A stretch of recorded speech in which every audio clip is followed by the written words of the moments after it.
their hypocrisy.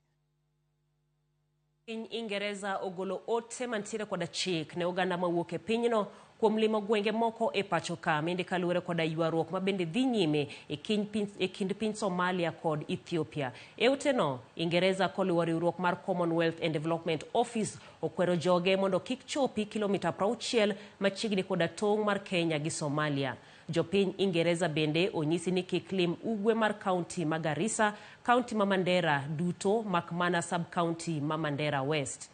Kuonde mamoko ma okwer ni kik gichopie gin kaunti ma Lamu, makmana chula ma Lamu kod mano ma Manda, gwenge moko e Tana River to kod dho wath e kind Tana River kod aora ma Galana.